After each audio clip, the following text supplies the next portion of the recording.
Christianity's central place in British culture is looking increasingly under threat, with church attendance numbers in constant decline. Now, meanwhile, the country's second largest religion, Islam, is growing faster than ever, with some studies suggesting it's on the way to becoming the dominant faith. RT's Polly Boyko has the story. Half of Brits say they're Christians, but you wouldn't know it glancing at this London service. In the name of the Father, and of the Son, and of the Holy Spirit. New figures show that the UK's official religion is declining faster than was previously thought. Worshippers are aging, and for the first time ever, fewer than half under the age of 25 describe themselves as Christian. The decline of churches in the UK is long term. It just happens to be now approaching really rock bottom. So 95% of people don't attend a church on an average Sunday. While the Church of England struggles, the Office for National Statistics says that the number of Muslims in England and Wales has surged by 75%. And they're young. Half of British Muslims are under the age of 25. I'm looking at the swathes of men in the hall down below. What is it that draws them here? That's the big question. Motivation theory is very, very different for different people. Islam's family values are very well bonded, and families really try to nurture young people in the fold of Islam.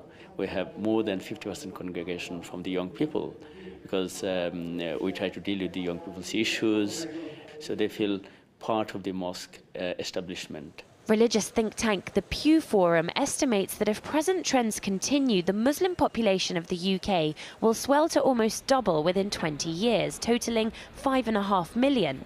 According to these figures, it means that by 2030, Britain will have more Muslims than Kuwait.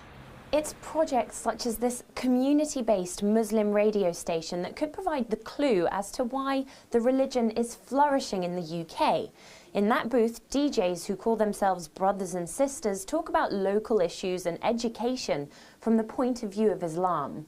Inspire started out as a special transmission during the holy month of Ramadan. It became so popular that it was established as a permanent radio station. It's actually a lot of pressure on the husband, don't you think? It comes with an Islamic ethos that we won't do anything which is deemed non-Islamic on air. Hence, the music element, one may question about the fact of the music that we play on the radio station. We won't have your mainstream music playing on there because majority of it isn't deemed Islamic. We wouldn't advertise anything un-Islamic in the sense that we wouldn't have any adverts for alcohol. We won't have any adverts for, say, for example, gambling, all those kind of things. According to academics, it's the obedience that Islam demands from its followers that's made it more appealing to worshippers and converts from other religions.